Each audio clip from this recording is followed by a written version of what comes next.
to get engaged in this conversation tonight and in this discussion.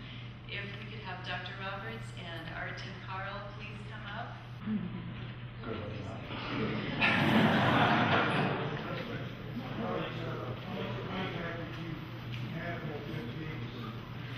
I didn't have that much contact with Judge Davies because it all happened in the courtroom. I was in the audience in the courtroom and got to speak to him briefly a couple of times, but we didn't have an ongoing relationship. Over here. As a teacher, I would like to know what the teachers at Little Rock Central were like, and whether or what you learned academically besides everything else you learned out here. Oh, that's a good question. And you know, the teachers in Little Rock all had been immersed in that prevailing ideology of racism, and yet they were not of one mind. Not every single teacher there was against this whole experiment. There were some, but their numbers were actually few. The majority of them were, in their minds, neutral. And then at the other end were those who hated us with vile passion. And I had samplings of all of them. And I much preferred those on the other end.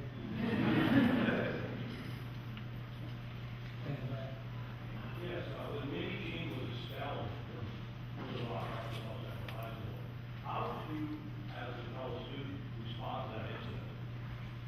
What he's talking about, some of you who don't know this, one of our group of 9 was actually kicked out of Central High in February of the day that was Minnie Brown. She got picked up for fighting. Well, we actually felt like she was acting on our behalf because we had taken a vow of nonviolence, and she had at that point decided to abandon nonviolence and start beating up kids. And we thought, wow, go for it.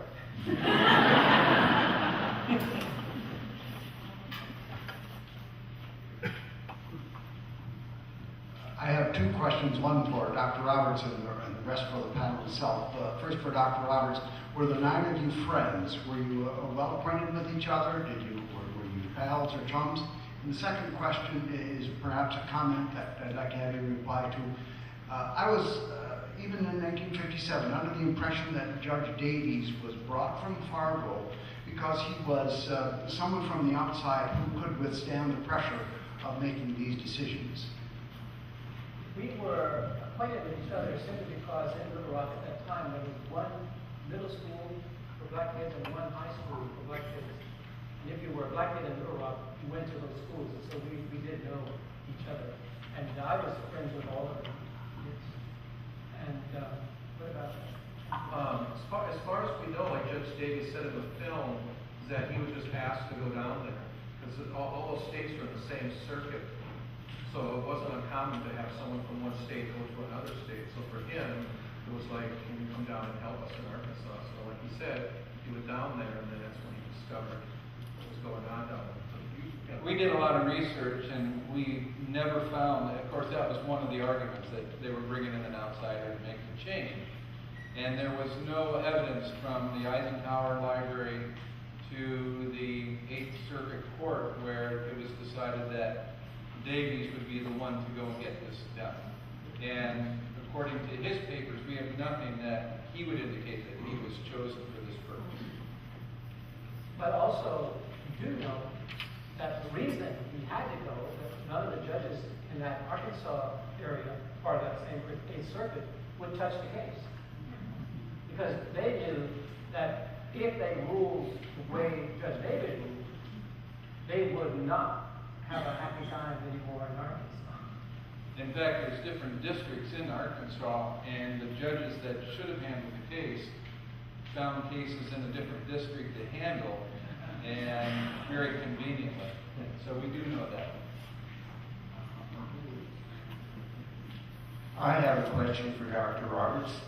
Could you tell us about the courage of the parents that said yes to this whole situation and allowing you to go? Well, I'm glad you brought that up, because that group of parents demonstrated incredible courage. And I don't know how they were able to do it, because those of you in the audience who are parents, as I am a parent now, know it is very, very difficult, if not impossible, to should have a sense of well-being while the child is out there, and the circumstances that he or she might be facing are unknown to you. And there's nothing you can do to prevent anything that might happen. My mom told me much later, after I graduated from school as an adult, told me about some of the things that she went through, and they were horrifying, even at that point. She used to hover over the phone, and every time the phone would ring, before that one ring was complete, she had the phone up, and more often than not, the message on the other end was just filled with racist invective. But she would not stop. She would not ignore the phone, and her reason? She didn't want to miss the phone call that told her her son was no longer living.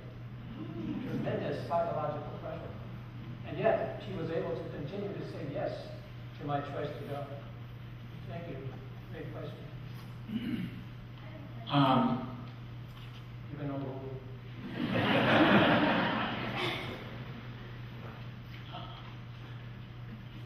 I happened to be in the early 80s, a juror on a federal court here in the post office building that Judge Davies was the judge in court, and he was a very decisive person. Some of the people tried to be excused, and he got up, a very short guy, got up and told those people that they were not doing their civic duty, and they had no excuse to be excused from federal jury duty. And today at a talk show, they were talking about this and about your visit, and they mentioned that they had just talked to his daughter, and they were talking about humility, and she said, my father was not a humble person, he was very decisive. That's very good. This thing This question is for Dr. Roberts. Dr. Roberts, I want to commend you for being a great role model and leader, setting the precedents, but you identify this as an experience. So what did this teach you morally about yourself as well as others while staging the element of being collective and keeping the consideration to encourage others? Well, you know, one of the things I learned, and it was interesting that I learned this, is that I learned, but I learned how to manage fear. I was so afraid that year. In fact, I'd never been that afraid in my life. I didn't know I could be that afraid. But at some point, I accepted the fact that it was my fear. I was afraid. Other people were not making me afraid. That's a big difference. Because if you give other people that kind of power over you, you're a lost cause. So I accepted responsibility for being afraid. Then I made friends with the fear. Fear is portable. You can take it with you. I found that out. So I learned that. You can take fear with you. So kids, if something really frightens you here in Bismarck, don't worry about it. Just put that fear in your pocket. And as they used to say in the 60s, keep on trucking. I have a question about the origin story for both Doctor and panel. I'd like to know a little bit more about how you came on to make this film and the story behind it, and also, Doctor, what was it that encouraged you to make the decision to go to the Central High School and to stay there? There was a large group of students and only 9 followed through. What was it that inspired you to make that decision? As far as the film goes, and Terrence and Carlotta were coming to Fargo for the dedication of Davies High School. And so we basically just called them up and said, we have this idea of you telling your story and helping us tell the Judge Davies story for what happened in Little Rock in 1957. Terrence said yes, Carlotta said yes, and then we talked to them in Gene. So that's kind of how it all started, because they were coming to Fargo to be there for the dedication of the school. And so from then, with Carla on board and a lot of other people, we had a task force in North Dakota, with a task force in Arkansas. was a lot of people working on this project. But because of these three helped telling the story, we felt that it was the right thing to do, and we have the people who lived it to tell the story. And I think that second part, in terms of the rationale for making that choice, and I think my reasons are probably very similar to the reasons the other eight would also give voice to if we're here tonight. One, it was the law of the land. You see, before 1954, we didn't have the law on our side. But I have learned growing up that we, the people, are people of the law. We live by the rule of law. At least that was the rhetoric. I've since discovered some holes in that.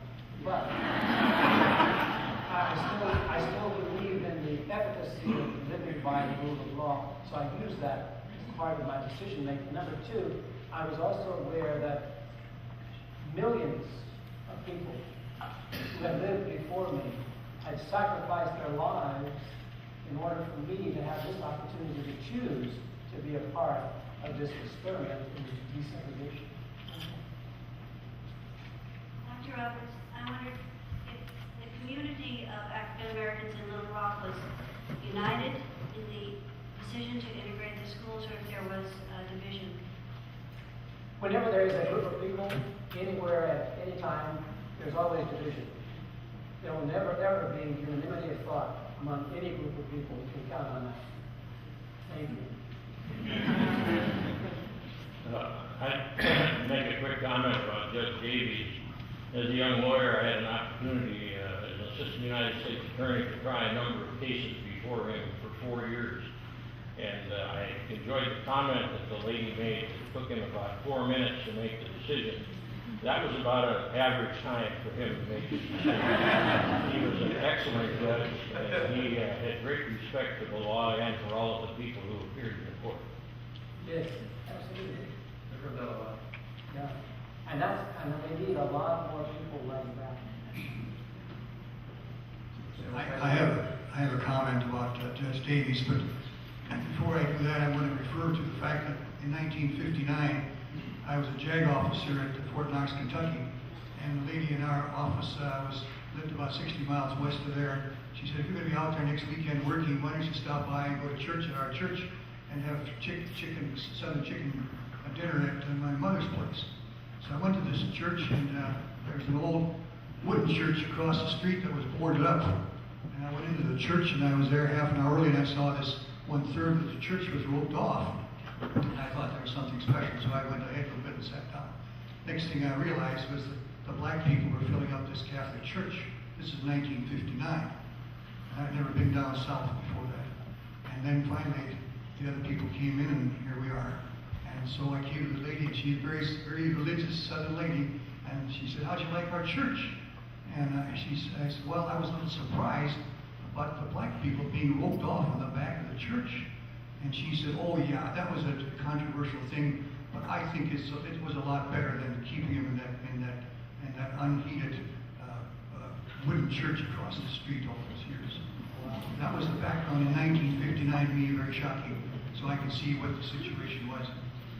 In 1961, I was in Bismarck practicing law, and came across a case where a price fixing case, which Judge Davies was assigned to. And they came from Fargo to try this case. It was an Armco Steel Corporation was price fixing and pled no contender in Minnesota, and we made that a guilty plea so that we didn't have to prove it to conspiracy, but the damages.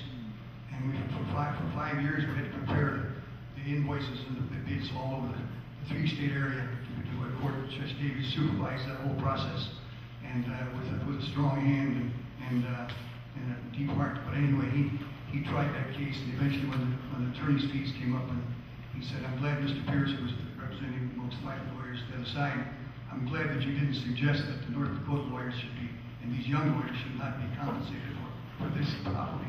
He said, because I think they did the job that anybody in the country could do.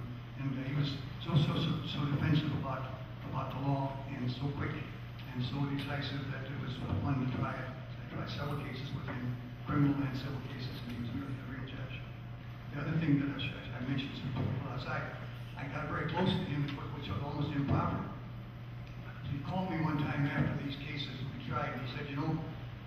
next winter I'm going to be out there for 2 months in California. And I'm from Strasbourg, and he said he knew that, and he knew the Lawrence Hall connection. And he said, could you get me some tickets or somehow to get to one of those shows? And I said, well, I sure can.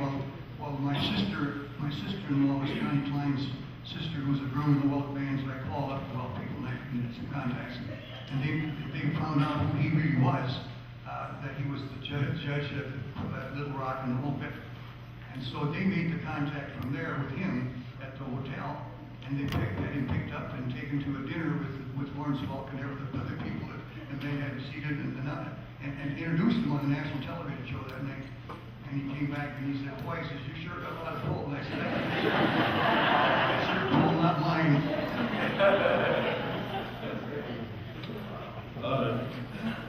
Does anyone know, is there any of the Little Rock Nine living in Little Rock now? Two of our group continue to live in Little Rock. Elizabeth Eckford and Elma Mundishet. By the way, one of our group is deceased, so we are 8 in number, but still operate as the Little Rock. Have you ever returned to Little Rock, and if so, what's been your experience? I'm in Little Rock all the time. In fact, the Little Rock School Board hired me in 1998 to be a desegregation consultant. I worked there for 4 years as a consultant, trying to get them to obey the law. They fired me. I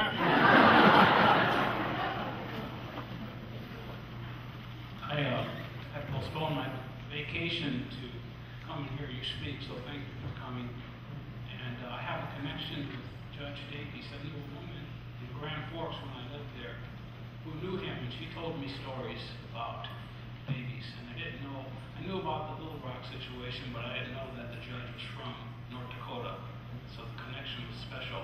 And I was a homeowner in Fargo, and it always amazed me that in North Dakota, Judge Davies hadn't been really recognized sort of like as a treasure. But when they named the high school after Judge Davies, I thought, well, this is great.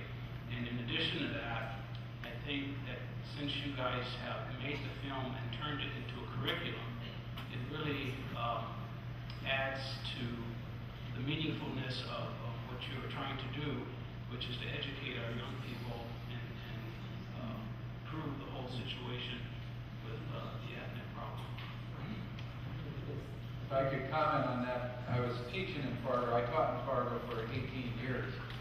And we would do the civil rights moment, and we would get to the Little Rock situation, and of course teaching, you can't spend a lot of time on anything.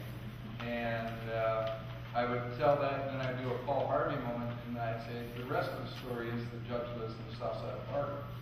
And the kids would, what? When they built the new school, I would guess 70% of the people of Fargo had no idea who Judge Davies was. So.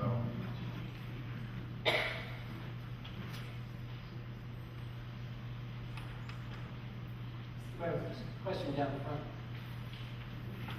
Down the front? Yes, second row.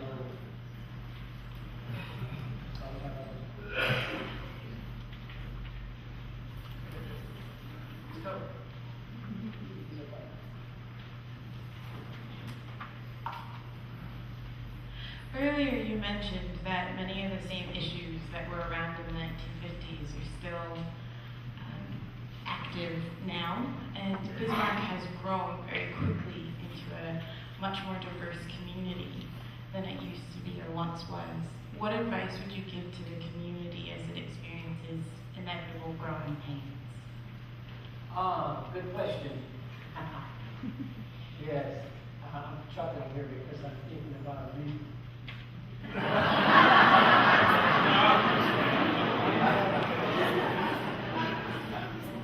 But what I meant by that comment about things not having changed is this.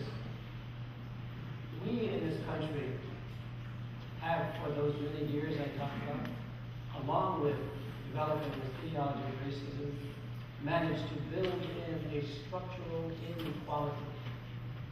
So much so that our systems and institutions and policies and practices are predicated upon that theme of structured inequality. So, by design, by choice, by desire, not so much by law anymore, but there it is. And we the people have to have that awakening to that reality, at which point your community, no matter whether it's racially diverse or not, because the same issue pertains. After all, there aren't that many black people to go around. So, we got to get this thing done, whether there are people of color around or not. But the issue remains the same. You know, we have structured inequality. It's pernicious. I think the years, I may have this wrong, but the numbers are surely right. I think this was between 1946 and 1959. FHA loans had at its disposal billions of dollars to loan to homeowners. 98.6% of those dollars went to white citizens who were eager to buy homes. And I mention that particular thing, and that's just one of thousands that I could point out. I mention that one because in this country, home ownership is one of the principal ways of building wealth in this country. And if you deny, through structured inequality, a population of people the right to own homes, then there is no way to misunderstand the growing gap we see now in the year 2013. Just stepping into water. Okay, thank you. Dr. Roberts? Yes. Hi. Okay. I'm fellow Angelino, so welcome to North Dakota. Thank you. I have two questions. Number one, what high school in LA did you graduate from? Los Angeles High. Okay. And in moving to Los Angeles, did you recognize there was a different sort of racism there that was Yes. different from Different Arkansas? equality. Because most people associate the South with a very aggressive sort of racism, but it is different in the West and in the North. And could you explain your experience where that transition was concerned? Well, first of all, what we have to do is recalibrate our mental maps so everybody understands that the South is not restricted to those states that some think about in the southeastern quarter of this country. The South is anything south of Canada.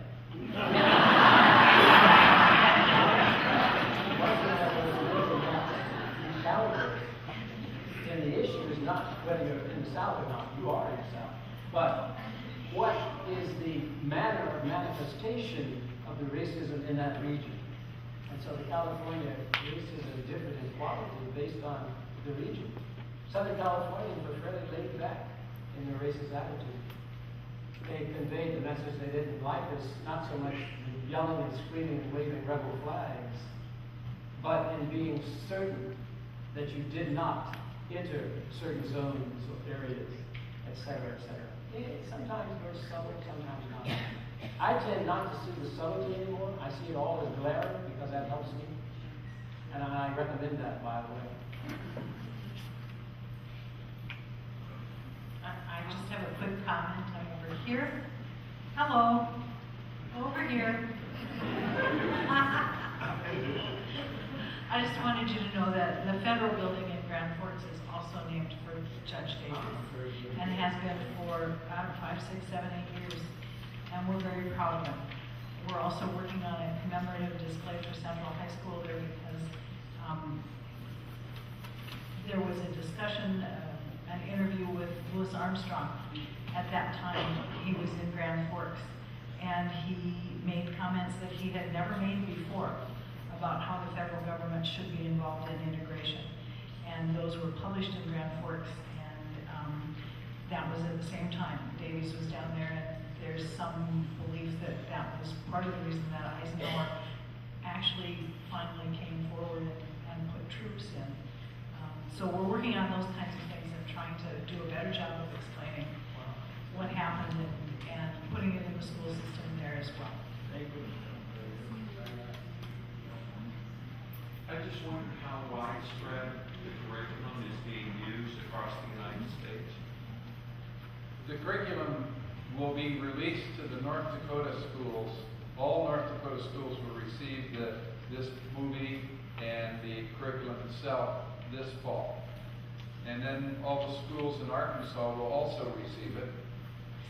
And then after that, right now, just 2 days ago, we had a meeting in Fargo trying to figure out what is the best way to distribute this nationwide. I've had teachers from Cleveland to Boston that have thought this is just a wonderful, wonderful curriculum. And now it's how we're going to distribute it, how we're going to get it to the schools and libraries across the country and so on. We were shooting in Little Rock, a lot of people come and tour Central High School, and people would come up and say, what are you doing, what are you doing? And so we told them what the object and goal was of the project. And a couple were teachers, and they gave me cards and said, when you get this done, please let us know. So we're excited about that. Thank you, panel. Let's give them a hand.